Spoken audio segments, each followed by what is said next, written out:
വാർത്താ സമ്മേളനത്തിലേക്ക് സ്വാഗതം. ആദ്യം നോക്കാം തലക്കെട്ടുകൾ. ഡൽഹി മുഖ്യമന്ത്രി അരവിന്ദ് കെജ്രിവാളിന്റെ അറസ്റ്റിനെതിരെ വ്യാപക പ്രതിഷേധം. കൊച്ചി ED ഓഫീസിലേക്ക് മാർച്ച് നടത്തി ആം ആദ്മി പാർട്ടി. കണ്ണൂരിൽ CPMന്റെ നേതൃത്വത്തിൽ പ്രധാനമന്ത്രിയുടെ കോലം കത്തിച്ചു. ഇന്ത്യൻ ജനാധിപത്യത്തിലെ കറുത്ത അധ്യായമെന്ന് രമേശ് ചെന്നിത്തല.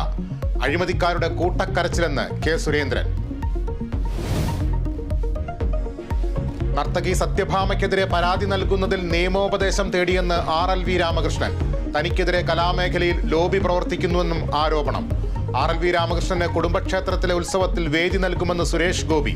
സത്യഭാമയ്ക്കെതിരെ കേസെടുത്ത് മനുഷ്യാവകാശ കമ്മീഷൻ.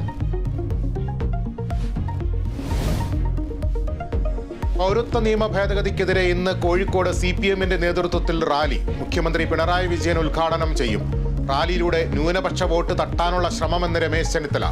സംസ്ഥാനത്ത് തെരഞ്ഞെടുപ്പ് ആവേശമുയരുന്നു. മുന്നണികളുടെ ദേശീയ നേതാക്കൾ കേരളത്തിലേക്ക്.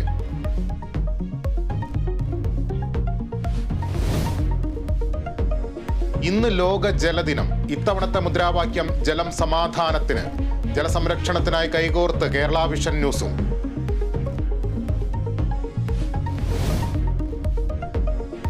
പുഷ്പക് RLV രണ്ടാം ലാൻഡിംഗ് പരീക്ഷണം വിജയകരം. ഇന്ത്യയുടെ ആദ്യ പുനരുപയോഗ വിക്ഷേപണ വാഹനത്തിന്റെ പരീക്ഷണം കർണാടകയിലെ ചിത്രദുർഗയിൽ.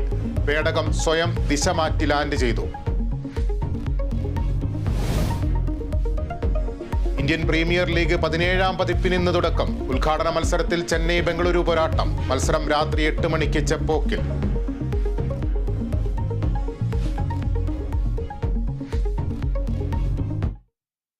വാർത്തകളിലേക്ക് വിശദമായി. ഡൽഹി മുഖ്യമന്ത്രി അരവിന്ദ് കെജ്രിവാളിന്റെ അറസ്റ്റിനെതിരെ കേരളത്തിലും വ്യാപക പ്രതിഷേധം. കണ്ണൂരിൽ CPMന്റെ നേതൃത്വത്തിൽ പ്രധാനമന്ത്രിയുടെ